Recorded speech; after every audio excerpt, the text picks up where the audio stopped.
ಐಶ್ವರ್ಯಾಭಿವೃದ್ಧಿಯಾಗಿ ಉದ್ಯೋಗ ಅಭಿವೃದ್ಧಿಯಾಗಲು ನಾವು ಯಾವ ಕೆಲಸಗಳನ್ನು ಮಾಡಬೇಕು ಅಂತಕ್ಕಂಥ ಪ್ರಮುಖ ವಿಷಯವನ್ನು ಈ ವಿಡಿಯೋದಲ್ಲಿ ತಿಳಿಸ್ತಾ ಇದ್ದೀನಿ.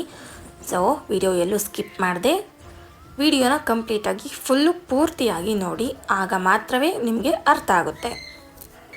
ಸಂಖ್ಯಾಶಾಸ್ತ್ರದ ಪ್ರಕಾರ ನೀವು ಕೆಲವು ವಿಷಯಗಳನ್ನು ನಿಮ್ಮ ಜೀವನದಲ್ಲಿ ಅಳವಡಿಸಿಕೊಳ್ಳೋದ್ರಿಂದ ನಿಮಗೆ ಅದೃಷ್ಟ ಹೆಚ್ಚಾಗುವುದರೊಂದಿಗೆ ನೀವು ಲಕ್ಷ್ಮೀ ದೇವಿಯ ಕೃಪೆಯಿಂದಾಗಿ ಹೆಚ್ಚಿನ ಧನ ಸಂಪತ್ತನ್ನು ಕೂಡ ಗಳಿಸ್ತೀರಾ. ಇದರ ಬಗ್ಗೆ ಸಂಪೂರ್ಣವಾದ ಮಾಹಿತಿಯನ್ನು ಈ ವಿಡಿಯೋದಲ್ಲಿ ತಿಳಿಯೋಣ. ಸಂಖ್ಯಾಶಾಸ್ತ್ರದ ಪ್ರಕಾರ ಅಂದರೆ ನ್ಯೂಮರಾಲಜಿ ಪ್ರಕಾರ ಹುಟ್ಟಿದ ದಿನಾಂಕಕ್ಕೆ ಹೆಚ್ಚಿನ ಮಹತ್ವವನ್ನು ನೀಡಲಾಗಿದೆ. ಇದರಿಂದಾಗಿ ನೀವು ಜೀವನದಲ್ಲಿ ಬಹಳಷ್ಟು ಅದೃಷ್ಟವನ್ನು ಸಹ ಹೊಂದಬಹುದಾಗಿದೆ. ಸಂಖ್ಯಾಶಾಸ್ತ್ರದ ಪ್ರಕಾರ ನಿಮ್ಮ ಹುಟ್ಟಿದ ದಿನಾಂಕದ ಆಧಾರದ ಮೇಲೆ ಕೆಲವು ಕೆಲಸಗಳನ್ನು ಮಾಡೋದ್ರಿಂದ ನೀವು ಪ್ರತಿಯೊಂದು ಹೆಜ್ಜೆಯಲ್ಲಿಯೂ ಅದೃಷ್ಟದ ಸಂಪೂರ್ಣ ಬೆಂಬಲವನ್ನು ಪಡೆಯುವುದರೊಂದಿಗೆ ಅತ್ಯಂತ ಹೆಚ್ಚಿನ ಧನಲಾಭ ಹಾಗೂ ಸಂತೋಷದ ಜೀವನವನ್ನು ನಡೆಸಬಹುದಾಗಿದೆ. ನಿಮ್ಮ ಹುಟ್ಟಿದ ದಿನಾಂಕದ ಆಧಾರದ ಮೇಲೆ ನೀವು ಯಾವೆಲ್ಲ ಕೆಲಸಗಳನ್ನು ಮಾಡೋದ್ರಿಂದ ಶುಭ ಫಲಗಳನ್ನು ಹೊಂದಬಹುದು ಅಂತಕ್ಕಂಥ ಮಾಹಿತಿಯನ್ನು ಈ ವಿಡಿಯೋದಲ್ಲಿ ತಿಳಿಯೋಣ. ಮೊದಲನೇದಾಗಿ ದಿನಾಂಕ 1, 10, 19, 28 ಯಾವುದೇ ತಿಂಗಳಾಗಿರ್ಬೋದು. ಈ ಡೇಟಲ್ಲಿ ಈ ದಿನಾಂಕದಲ್ಲಿ ಹುಟ್ಟಿರೋರನ್ನು ನಂಬರ್ 1 ಅಂದರೆ ಮೊದಲನೇ ಸಂಖ್ಯೆ, ಆ ಸಂಖ್ಯೆಗೆ ಆ ಸಂಖ್ಯೆ ಪ್ರಭಾವಕ್ಕೆ ಯಾವುದೇ ತಿಂಗಳಾಗಿರ್ಬೋದು ಒಳಗಾಗಿರ್ತಾರೆ. 19, 28ನೇ ದಿನಾಂಕದಲ್ಲಿ ಜನಿಸಿದವರ ಜನರ ಮೇಲೆ ಸೂರ್ಯದೇವನ ವಿಶೇಷ ಕೃಪೆ ಇರುವುದು. ಹಾಗಾಗಿ ಈ ಸಂಖ್ಯೆಯಂದು ಜನಿಸಿದ ಜನರು ಪ್ರತಿನಿತ್ಯ ಸೂರ್ಯನಿಗೆ ಅರ್ಘ್ಯವನ್ನು ಅರ್ಪಿಸೋದ್ರಿಂದ ನಿಮ್ಮ ಧನ ಸಂಪತ್ತು ಹೆಚ್ಚಾಗುವುದು ಖಂಡಿತ. ಇದರೊಂದಿಗೆ ನೀವು ಭಾನುವಾರದಂದು ಬೆಲ್ಲವನ್ನು ತಿನ್ನುವುದು ಅಥವಾ ಹಸುಗಳಿಗೆ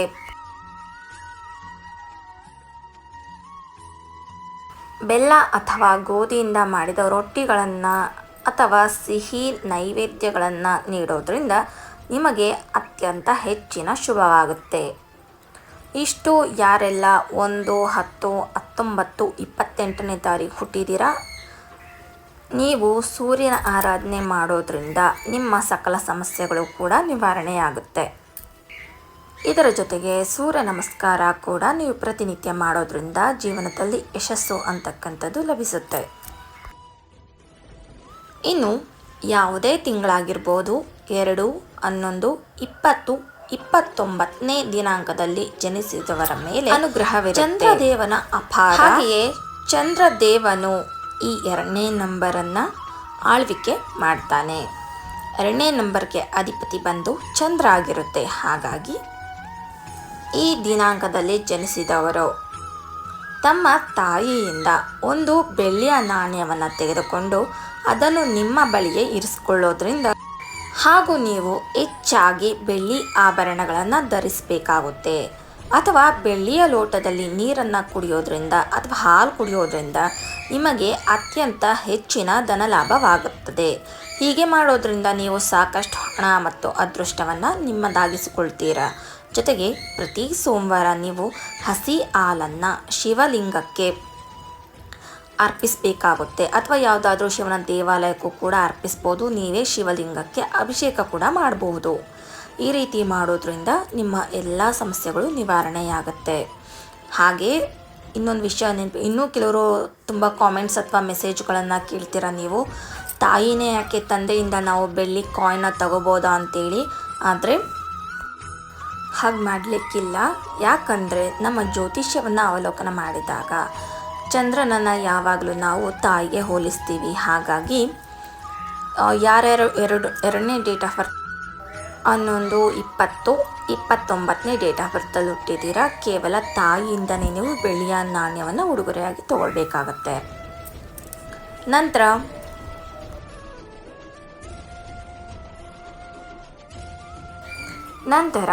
ದಿನಾಂಕ 3, 12, 21, 30 ಈ ದಿನಾಂಕದಲ್ಲಿ ಯಾವುದೇ ತಿಂಗಳು ಜನಿಸಿದವರಾಗಿರಬಹುದು ಗುರುವಿನ ವಿಶೇಷವಾದ ಆಶೀರ್ವಾದವನ್ನು ಪಡೆಯುತ್ತಾರೆ.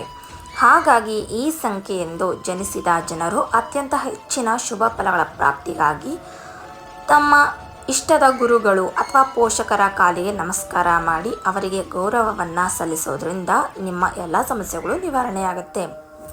ಜೊತೆಗೆ ಈ ಸಂಖ್ಯೆಯಂದು ಜನಿಸಿದವರು ಹಣೆಗೆ ಅರಿಶಿಣದ ತಿಲಕವನ್ನು ಹಚ್ಚಬೇಕಾಗುತ್ತೆ.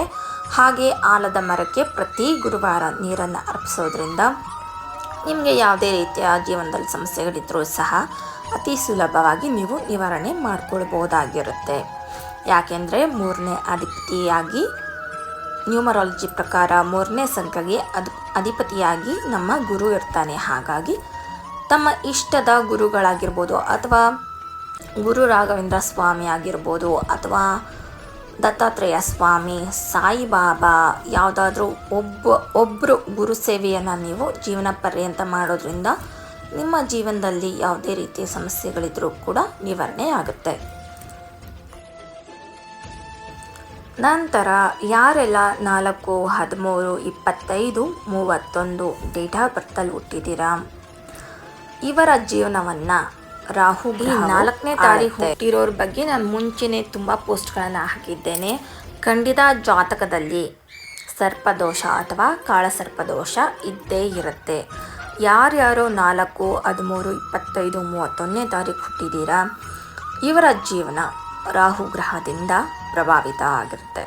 ಹಾಗಾಗಿ ಈ ದಿನಾಂಕದಲ್ಲಿ ಜನಿಸಿದವರು ದುರ್ಗಾದೇವಿಯ ಫೋಟೋದೊಂದಿಗೆ ನೀವು ದುರ್ಗಾದೇವಿಯನ್ನು ಪ್ರತಿನಿತ್ಯ ಮಂತ್ರಗಳ ಸಹಿತ ಪೂಜೆ ಮಾಡೋದ್ರಿಂದ ಅಥವಾ ದುರ್ಗಾ ಆರಾಧನೆ ಮಾಡೋದ್ರಿಂದ ನಿಮಗೆ ಅತ್ಯಂತ ಉತ್ತಮ ಫಲಗಳು ದೊರೆಯುತ್ತೆ.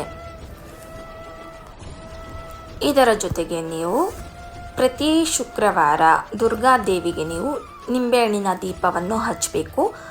ಮತ್ತು ಪ್ರತಿ ಮಂಗಳವಾರವೂ ಕೂಡ ಸುಬ್ರಹ್ಮಣ್ಯ ದೇವಸ್ಥಾನಕ್ಕೆ ಭೇಟಿ ನೀಡಿ ಸುಬ್ರಹ್ಮಣ್ಯನ ದರ್ಶನ ಮಾಡೋದ್ರಿಂದ ನಿಮಗೆ ಯಾವುದೇ ರೀತಿಯ ರಾಹು ದೋಷಗಳಿದ್ದರೆ ಅಥವಾ ರಾಹುವಿನ ದುಷ್ಪರಿಣಾಮಕ್ಕೆ ನೀವೇನಾದರೂ ಒಳಗಾಗಿದ್ದರೆ ಎಲ್ಲವೂ ಕೂಡ ನಿಮಗೆ ನಿವಾರಣೆಯಾಗುತ್ತೆ.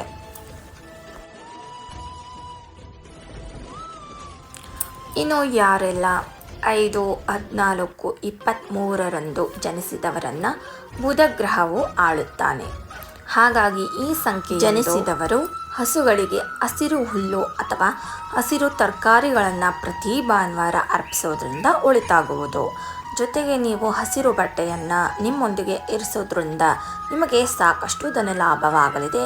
ಅಂದರೆ ನೀವು ಹೆಚ್ಚಾಗಿ ಹಸಿರು ಬಟ್ಟೆಗಳನ್ನು ಧರಿಸಬಹುದು. ಈ ಸಂಖ್ಯೆಯನ್ನು ಜನಿಸಿದ ಜನರು ತಮ್ಮ ಮನೆಯಲ್ಲಿನ ಹೆಣ್ಣು ಮಕ್ಕಳಾದ ಮಗಳು, ತಾಯಿ ಅಥವಾ ಹೆಂಡತಿಗೆ ಹೆಚ್ಚಿನ ಪ್ರೀತಿಯನ್ನು ತೋರಿಸೋದ್ರಿಂದ ಅವರಿಗೆ ಗೌರವ ಮತ್ತು ಉಡುಗೊರೆಗಳನ್ನು ನೀಡೋದ್ರಿಂದ ಅತ್ಯಂತ ಶುಭ ಫಲವನ್ನು ಕಾಣ್ತೀರಾ. ಇಷ್ಟು ದಿನಾಂಕ 5, 14, 23ರಂದು ಜನಿಸಿದವರು ಇಷ್ಟು ಸರಳ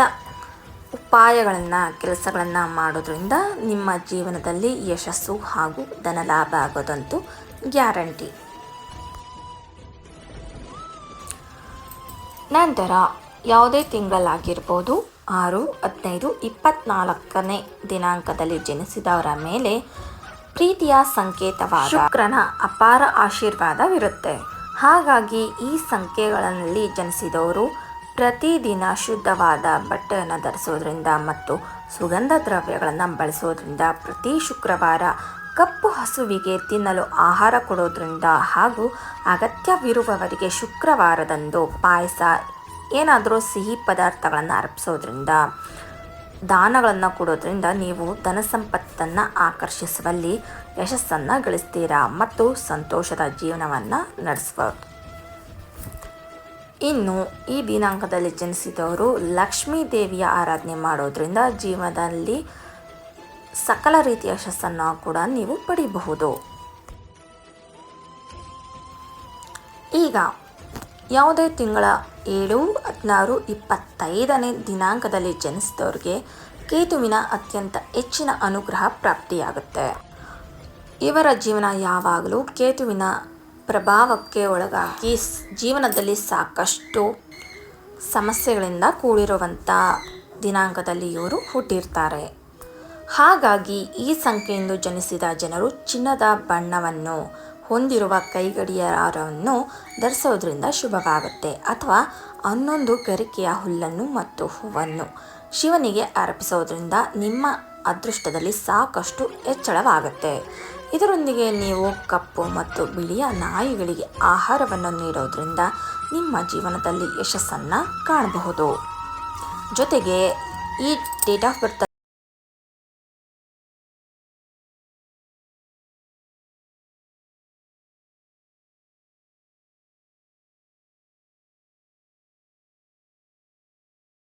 ಯಾರೆಲ್ಲ 8, 17, 26ರಲ್ಲಿ ಹುಟ್ಟಿದ್ದೀರಾ ಇವರ ಮೇಲೆ ಶನಿದೇವನ ವಿಶೇಷ ಅನುಗ್ರಹ ಇರುತ್ತೆ.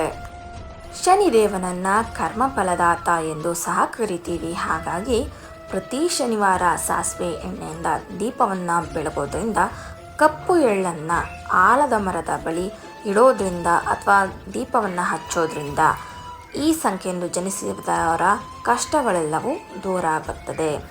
ಇದರೊಂದಿಗೆ ಪ್ರತಿ ಶನಿವಾರ ನೀವು ತಪ್ಪದೆ ಹನುಮಾನ್ ಚಾಲೀಸವನ್ನು ಪಠಿಸೋದು ಒಳ್ಳೆಯದು. ಹಾಗೆ ಪ್ರತಿ ಶನಿವಾರದಂದು ಹನುಮಂತನಿಗೆ ನಿಮಗೆ ಹೆಚ್ಚಾಗಿ ಜೀವನದಲ್ಲಿ ಸಮಸ್ಯೆಗಳಿದ್ದಲ್ಲಿ ಶನಿದೇವನಿಗೆ ಆರಾಧನೆ ಹಾಗೂ ದರ್ಶನ ಮಾಡಿ, ನಂತರ ಹನುಮಂತನ ದರ್ಶನ ಮಾಡಿ ಹನುಮಂತನಿಗೆ ವೀಳ್ಯದೆಲೆ ಹಾರ, ತುಳಸಿ ಹಾರ ಹಾಗೆ ಎಳ್ಳೆಣ್ಣೆಯನ್ನು ಅರ್ಪಿಸೋದ್ರಿಂದ